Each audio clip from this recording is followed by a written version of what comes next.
Hi there. I said hi there to myself like 5 times before starting the video. Hi there. I'm stuck in my tower. I want to get straight to it. We're going to be looking at the books in my mini library today. We're starting on the bottom shelf and we'll work our way up all the way up there to the top. And then we also have the second shelf over here. This one's mostly American poetry. And then we have this one over here, which is mostly poetry. We'll go through the shelves a little differently each time. This one is kind of a mix of nonfiction, philosophy, and fiction. And then around the house, I have some stragglers. It's always been something cute to me. Where do you keep your books? Like, do you have some by the bedside? You got some down in the living room? Don Revelle used to tell us, like, oh, like when I go in and I see someone's books, like I'm kind of worried if I don't see at least one of these or something like that. So it's a little bit of me already getting caught up in self-consciousness in books. Are you kidding me? Sorry, another character was speaking there for a moment. But I think what I'm trying to say is I do find joy in putting books in certain places, having a certain book by my bedside.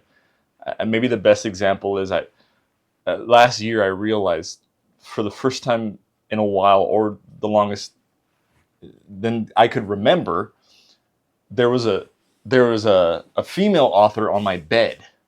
I walked in and I had somehow left Anne Sexton on my bed. And just that alone kind of made me geek up. I think I've slipped it into a couple poems where, like, man, I put a Frenchman between two Germans, or man, I found Pynchon behind the chair. There is something about book placement. Now, listen, I'm already 2.5 minutes into this video, and I've nearly damn lost myself. So I'm already getting ahead of myself too, because what I wanted to say is I wanted to call out a certain type of individual who collects books. I was just talking to a student the other day who said, man, reading is such an expensive hobby. She's young, so I didn't chastise her. And I think I happened to mention the word library to her. But first of all, online books. Second of all, find a way to get it on a Kindle. But if you really need the paperback, you got to find a good library. There's also libraries that do interlibrary loan. So if they don't have the book at the library, if you sign up for an account, I don't know, each library is different, you can get books from around the world. I happen to live by a university library, so I'm in the money. It's not expensive. I say that because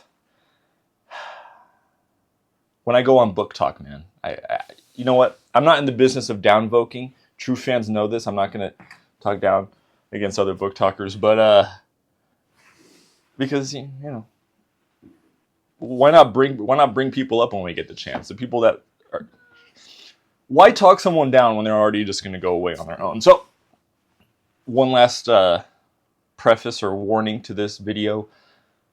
Some of these books I'll have little to nothing to say. I haven't read all of the books that I own, and some will have more to say. And who are we beginning on? Mr. Abraham Lincoln's Speeches and Writings. Now, Lincoln, as we know, is one of the top tier presidents.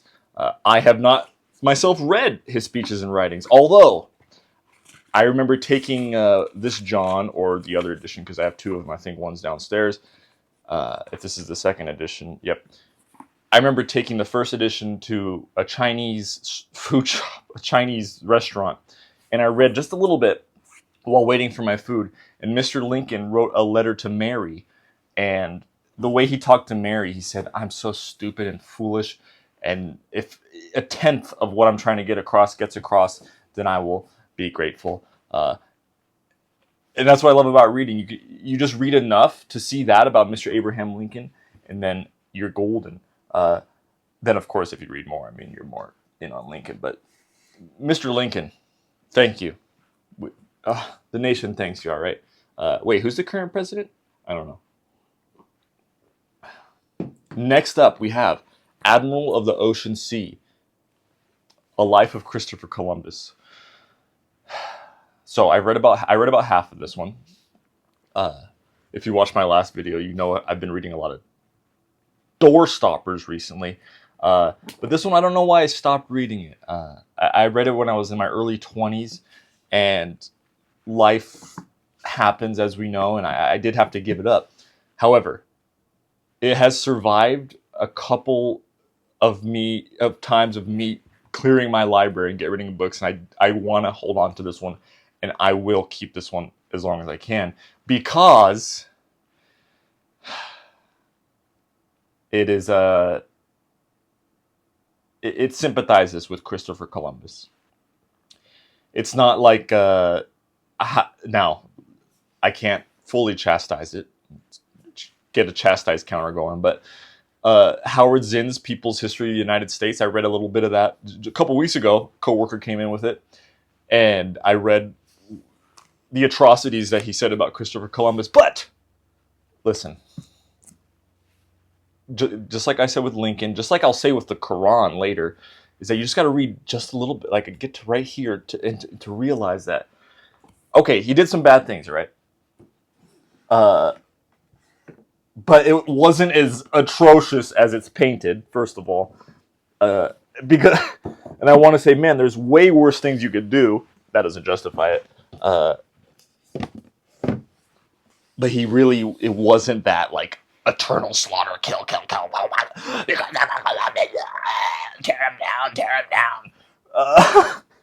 Dang it, why do I gotta start? Number 2 has to be a controversial book? God dang it, man. I do recommend. Listen, if you ever want to say anything negative about old CC, you ought to read that. The biography by Samuel Eliot Morison. Biographies. I really like biographies. I like them more than histories. They're so interrelated. I mean, a history, kind of like Spengler says, is biography of a culture. So, next up, we got another book that I haven't read. I've read less than even the Lincoln book, and only read a couple letters there. William James, as you can see why I keep him on the bottom shelf. William James, The Varieties of Religious Experience. Whew. This one, man, let me tell you. No. Okay, so I've read Henry James. Check out my videos for that. I've read a couple of Henry Jamesers. But William James is his brother. He's more of a psychologist, while Henry James is more of the stylist and novelist. But this is another one that I'm going to hold on to for a few reasons. This man named Don Revelle, who I can't help every time I make a literary video or every time I write an essay, I can't help but mention him, how much he's influenced me. But Don Revelle once quoted William James when William James was responding to the San Francisco earthquake. And in the excerpt that I read, William James relates how the entire San Francisco area kind of came together and humanity showed itself to be good in its response to the earthquake. Everyone was saving people. And Henry James took from this, he said, go! And that was, go! That was the advice that Revelle gave to me when I was struggling. Go! Like, do it. Whew, okay, we got another banger.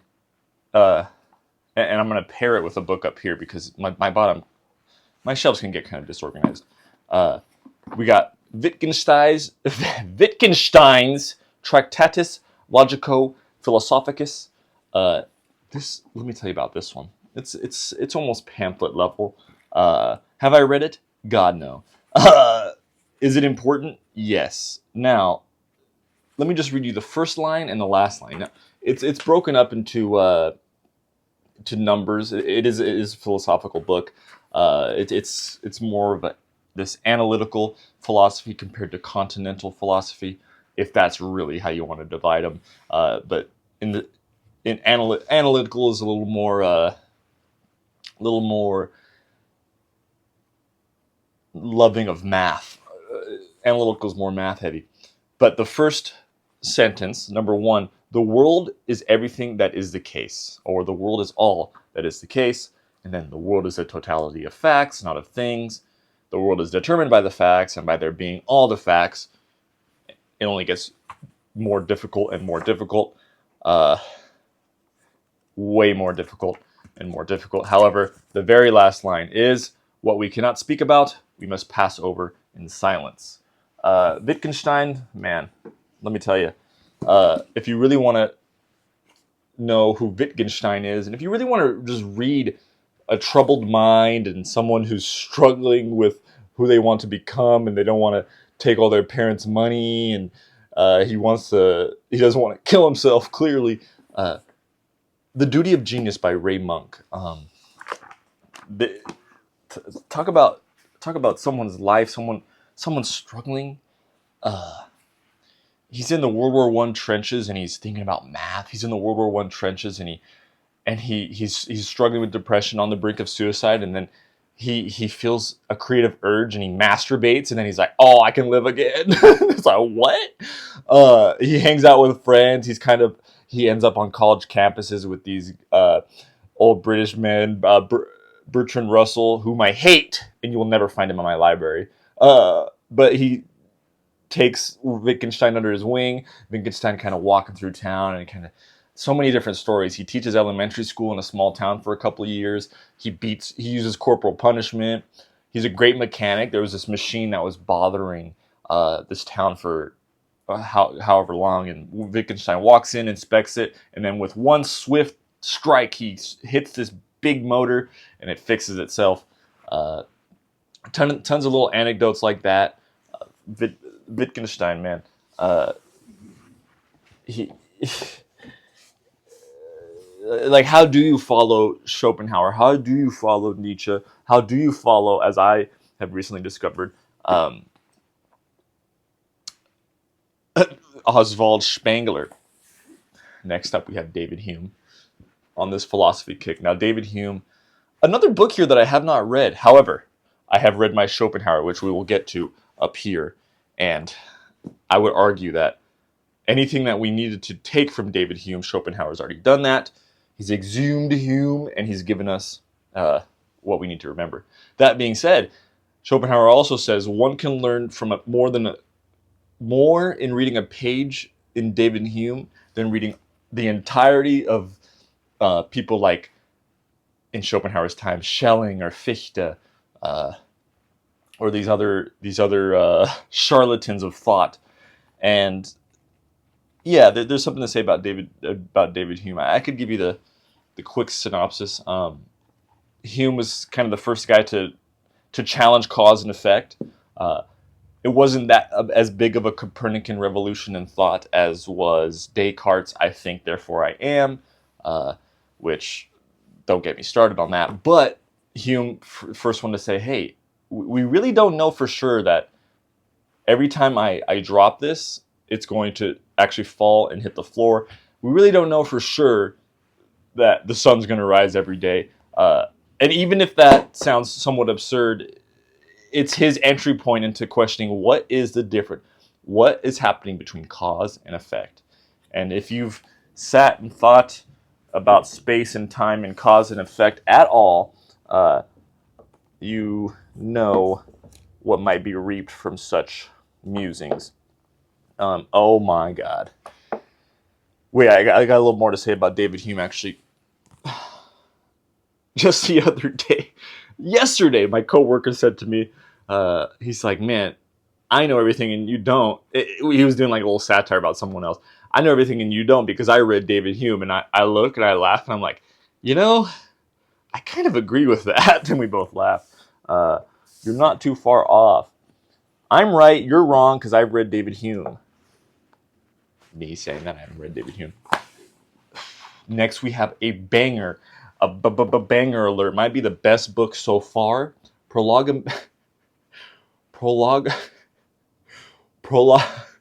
don't want to look. Hold up. Prolegomena. Anna literally struggled with this 5 years ago when she saw it. I was reading it when I was still in college. Prolegomena. If I look at it, it'll be Prolegomena. Prolegomena. Prolegomena. Prolegomena. Prolegomena to any future metaphysics. Prolegomena. Prolegomena. And that is the beauty of Kant. If you just learn how to say prolegomena, you've already know more about metaphysics through what is known as the logos. No, but Prolegomena, Kant writes this after the critique of pure reason is somewhat misinterpreted. He publishes the #1 philosophy book of all time. Whoever you are, you got to admit that if you're into it. And then it's misinterpreted. Then he publishes a volume 2 with a lot of edits. Schopenhauer says years later, volume 1's way better. What has he done? He gave in a little too much. But he also writes this to kind of clear the air. Like, this is, if I could just make it a little bit shorter, this is what I'm trying to do. And what is he trying to do? Oh my God, guys, don't make me. I'm rusty on my Kant, man. I'm rusty on my Kant, but I'll try. I'm going to time myself 1 minute. If I see it says 17:20, I'm out. Kant is, my shortcut to Kant is asking, wait, why space and time? Why do space and time exist? Okay, that's the mystical shortcut to Kant. In other words, he does say space and time are concepts of our mind. And the strongest proof of this, God, I hope I get this right. God, I hope I get it. The strongest proof of this is if we think about math, if we think about things that are most certain to us, these scientific facts, they would not be certain if it weren't for space and time. However, if space and time weren't concepts of our mind and were some infinite thing, immeasurable, then we have no ground to make these factual conclusions. Yeah. If they weren't something completely harnessable, space and time, if we cannot harness them, how dare we say, man, this math right here is absolute and true. Oh, what's it based on? Space and time? Well, this is space, this is time. 1730, that's all I can do. We're a quarter way through our first bottom shelf here. Next up, we have another Kantian banger, Critique of Practical Reason. This one, oh my gosh, I've read this much? Oh, geez. I have annotated up to page 130 here, and I don't remember jack diddly. This is the thing about Kant, man. Goethe says when he reads Kant, even if he doesn't understand everything, it's like sitting in a room where a bright light just came on. Like, you can just sense the brightness, baby. But the Critique of Practical Reason, he's moving from the pure realm of thought to how might we use that. Then we have Groundwork of the Metaphysics of Morals by Kant as well. Of course, Nietzsche says Kant. He practically calls him a C word, C-U-N-T. But Kant also, C-A-N-T, is someone who is a hypocrite. But in his Groundwork of Metaphysics, his Groundwork of Metaphysics, I really couldn't tell you what he does, but god dang it, this is just another sign that I need to do more reading. Alright, next up, we have another book that I haven't read. Boswell's Life of Johnson. Now, this one is another one I will be holding on as long as possible, and I'll get around to it. I will get around to this. So, it's a man who follows one of the leading Shakespearean critics of his time. Probably if you ask 100 Shakespearean scholars, hey, who of all time was like the most popular Shakespeare critic? Probably Samuel Johnson. Samuel Johnson also did a lot of work to preserve dictionaries. He had like magazine publications, did a lot of criticism. But if you look up a picture of Samuel Johnson, you'll see you'll recognize him from memes. He just has a serious English face, like he's that one that reads a newspaper like this, and he goes. You'll recognize him. That being said, this biography, from what I know, is just like a man following him around, and so many funny incidents happen. Like picture from what I know, just the excerpts that I've gleaned, the most not pretentious, bordering pretentious, bordering like big uncle alert, and just getting into awkward situations, and him having funny one-liners. Couple of reasons why this book means a lot to me is, and I haven't even read it, is one of my favorite books of all time. It's up there. Is Eckermann's Conversations with Goethe, and Goethe was near the last 5-10 years of his life. A man came to him, and Goethe said, "Listen, come with me, just follow me. Let's live together. Let's spend a lot of time together." And the guy just recorded their conversations, and it's kind of Goethe's like just thoughts on everything in the world. That's what I imagine this is like with Samuel Johnson, and just to have someone else tell us who Johnson is great. Also, there's a Nabokov book called Pale Fire, which we'll get to hopefully, where it's fictionalized, but this man named Kimbote, after someone he was stalking dies, he publishes that person's poem with terrible annotations, and the epitaph or epigraph, I always get them mixed up, is dedicated to Boswell's Life of Johnson. And it's kind of a comment on like being creepy, following someone. This is coming from some dude, me, who wrote a 10-page letter the other day to one of my old professors, and yeah, I hope he can forgive me. Conversations with Ernest Hemingway. Now, I got this in a bargain bin a couple months ago. When we get to my Hemingway... Ooh, actually, most of my Hemingway is at school at the moment. But while we're at it, I'll just give my quick thoughts on Hemingway. Hemingway is... he's short. He's not short. He's a tall man. Funny that my first word was short. His sentences are short. The iceberg theory of Hemingway, this idea, this ellipses idea, or maybe now I'm really messing up. Just like, it's as much as what you don't say as it is what you say. That's kind of him. Even though I was reading a critique of him the other day that compared to someone like William Burroughs, that's I think who it was, Hemingway's hiding isn't as strong. That being said, I will always hold Hemingway close to my heart because he's accessible as all heck. And even that, I don't want to do him disservice. I think about James Joyce hiding behind him at the bar and say, "Get him, Hemingway!" Watch Midnight in Paris. I think that's a great rendition of who Hemingway was. And by the way, probably the only bearable Woody Allen movie to date.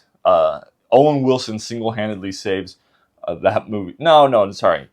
Owen Wilson is a great rendition of Woody Allen. I feel like the Woody Allen actor makes the movie. Even though Midnight in Paris has a lot of magical moments. Ernest Hemingway, man. He writes about... Sorry, I gotta hold it up.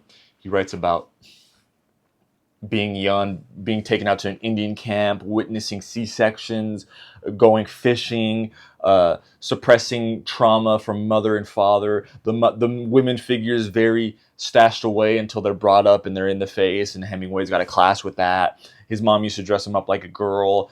She wanted a girl. He was a twin. He loved action sports and hunting. He also writing about marriage and fidelity and war, and it's very accessible, man. I still have a lot of Hemingway to conquer, but I don't know when. Here we have Gateway to the Books, Critical Essays. I bought it in a bargain bin. I'm not even going to talk about it. However, hold up. Who do we have in here? We have Matthew Arnold, Schiller. Oh, is this Schiller's? Ooh, on simple and sentimental poetry. Arthur Schopenhauer on style. We'll get to my Schopenhauer, but I just found something pretty good here. Hold up. Pick a little drawing of Schopenhauer. It's kind of rare. Thomas Stearns, Charles Lamb. It's a lot of miscellaneous essays, but bargain. If I see a bargain book, I go for it. Next up, we have Thomas Jefferson, his autobiography, notes on the state of Virginia, public and private papers, and all that. Now, I did make the mistake one time of bringing this book on a trip to Death Valley. Out of all books, I brought this book. I don't know what I was thinking. If I had to guess, I was on like a kick of, man, if I really embraced Thomas Jefferson. I love Thomas Jefferson. The little that I know, what he had to say about Latin and Greek, the fact that he knew 5 to 7 languages, the fact that he wrote the Declaration of Independence, need I say more? The little that I did read of this did show me that the Declaration of Independence was heavily edited down. So Thomas Jefferson had to put up with someone editing his work, but thankfully for him, it worked out. Next, we have Benjamin Franklin, probably the best founding father. A couple things about him. Penny saved is a penny earned. I just thought about that yesterday. I love the little things, man. I love the little excerpts. Like, for example, Ben Franklin says, listen, guys, we should be teaching our kids, yes, sure, Latin, yes, but they should first learn French, and it'll make Latin a little easier. Or he talks about how he loved swimming. Just Benjamin Franklin out there is just loving swimming. A very down-to-earth and down-to-earth man, yet a man of the world at the same time. He's on the $100 bill, and Matt Stone and Trey Parker even gave him the foremost role when it came to drafting the Constitution. When he burst in and said, "Listen, this country should be an eternal disagreement." Next up, we have John Updike, the 4 novels of Rabbit Engstrom. Haven't read one of them. I think the first one's called Run, Rabbit, Run, or Rabbit, Run. I think he's a basketball player. Could be wrong. However, why I picked this up is because still to this day, I think of what my professor John Hay told me when he said that John Updike treated writing like a 9 to 5. He would go into his office and he would let loose. And that's always stuck with me, so we'll get to that sooner, I hope. Next up, we got the Book of Mormon. Hold up, is this my copy where someone said I love you? One time I had someone wrote, I love you, in my Book of Mormon. Haven't gotten around to it. I'm not putting it... I'll probably read the Quran before I read this. I don't know. I've looked in it now and then, but it's always a question like, man, yes, I do want to absorb this all. I do want to get it. I should give it one read. I really should. One read through, but I do have a lot of others to read. That frankly is the reason why I haven't gotten into it. But while we're talking about the members of the LDS Church, they're mostly dang pleasant. Can't we admit? Most of the ones that I know are pleasant. Even though my best friends live in the capital of the LDS Church, they might disagree because they are surrounded by it a lot. I get that. But when I think back over my life, it's like 8 or 9 out of 10 of LDS Church members are pretty dang cool or nice. That being said, I don't live with them. I just see them passing. My best friend in high school was LDS, but rather defective. Yeah, that's my thoughts on it. Next up, we got James Fenimore Cooper, another book that I picked up. The guys, you got to believe me, I do read these books, but this one I haven't even read a sentence worth. But why I picked it up is because I know he's pretty foundational when it comes to American literature, writes about hunting and all that. But I promise I read most of these books, like this one. Oh, Dostoevsky, otherwise known as Dostoevsky in German, Dostoevsky, Der Idiot. Now, I got this one in Germany. I picked it up. One of the few bookshops or actual places where the guy spoke back to me in German when I spoke or attempted German to him. That and the Holocaust camp in the Buchenwald those are the only two places where they actually spoke German back to me instead of switching to English. But there's a kind old man in his bookshop. I got about 3 or 4 books there. Dostoevsky, man. Check out my last couple of videos for my Demons reviews. But yeah, I haven't got to the Idiot. I haven't read it. Speaking of other books that I haven't read, the dictionary. Now, I can't bring myself to throw this away. And actually, I picked one up a couple of years ago because I wanted to just kind of just go through. And I was really obsessed with words, like really obsessed with words. Strictly words. Like I would make a poem go, oh, objectify the obelisk, pellet gun, infrared pellet gun, funicular embassy, clapped out exponential interval, talking about juju going MS pass away, not considering the passenger pigeon. Yeah, I can't bring myself to throw away the Webster's dictionary. Although my coworker's one of his stupidest jokes. One of my coworkers. Hey, what you reading there? The dictionary? No, I am not. No, I'm not reading the dictionary, good sir. Next up, we have the Holy Bible. Oh my God, I got about 3 or 4 copies of this. This one was gifted to me by my friend Hey It's Wolfman. Oh baby, it's a big one. Let me spell this one. Oh, it smells good too. Oh, that smells good. Oh damn. I can't bring myself to, even though look how much mass this is taking up in my house. Look at the mass on this thing. Yeah, it's a lot. It's a lot. And I don't wait. What's the translation? Because you know I'm a KJV standboy. Oh my God, this is a KJV. I will not. You know what? This is my KJV, baby. Yeah. What do you want me to say about the Bible? Check out I got a video on the Bible for surely. Although I will say, now that we're here, every now and then I think, man, let me just stop reading everything else and just read my Bible. Because there is something to that. Beware the man of one book, says Thomas Aquinas and Ovid, and it's kind of ambiguous. Like, wait, beware of him, like watch out, he's a mess, or beware, like he's got all the power. But yeah, if I really I drop everything, Bible. Because like I said, one time I did do that, and lo and behold, my back pain went away. Okay, next up, we got 2 more books on this bottom shelf. We're going to do them at the same time, actually, just to maybe lighten my load, all right? Do not take any screenshots of what you're about to see. I have to talk like this so I do not incriminate myself. But these are, okay, this one's not that good. This one, I like this book, but my wife does not agree with its takeaways. Listen, it was written in the 90s, all right?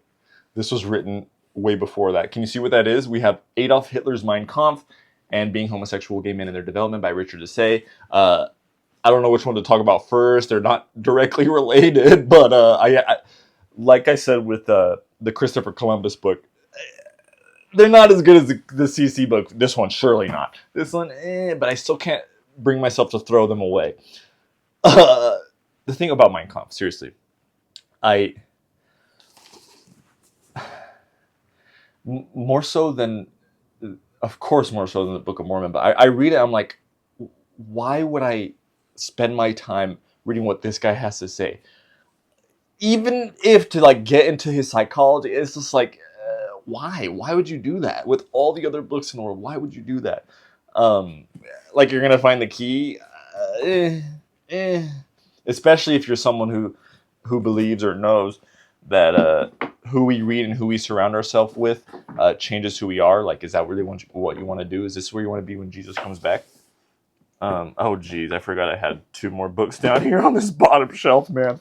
But regards being homosexual, I'm going to make this quick. This guy argues that the father figure has a lot to do with, and absence thereof, with the development of someone's sexuality. And moving on from that, we have 2 more down here. Oh, gall. We have, firstly, Redneck Manifesto.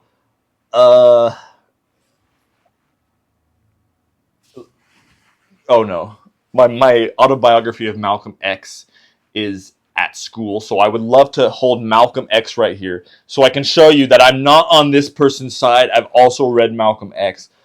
This one I read in high school, and it was as I was going through this phase, and not even a phase. My psychology teacher said he like mentioned this book, and this is such a weird guy. Not even such a weird guy, cool cat, whatever, but such a weird circumstance that he is into rap. He loves 90s rap, hip hop. Like, he's for black culture, but he said, yo, check out Redneck Manifesto, which this book is kind of saying, hey, we're racist to white people too. If I had to sum it up, we're racist to white people too. If that idea interests you, check out the Redneck Manifesto. But please, for the love of God, wash it down with some Malcolm X, or have at least a 2-course meal. This is Exit 92 by Maxwell Rosenblum. Apologies, Maxwell. And it smells like some type of fruit. And I ordered it several months ago now because I saw a funny YouTube video by this guy, McBussy Publishing. And I want to be nice. I want to be as nice as possible. I haven't given it a shot, but I read a little bit, and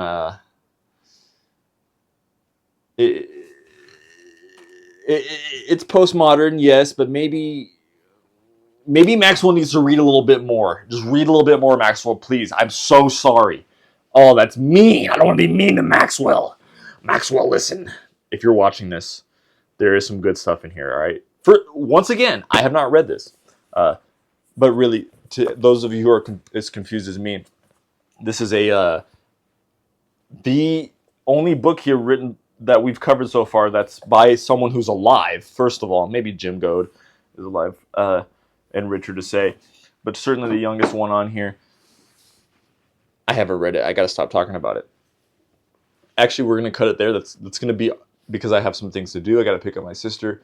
I got to pass bowels and all that. That's the bottom shelf, baby. 37 minutes. Tune in for the next time. We got to do that. And we got to cover that. And we got to cover that. And you know what you got to do? You got to have a nice day, dude!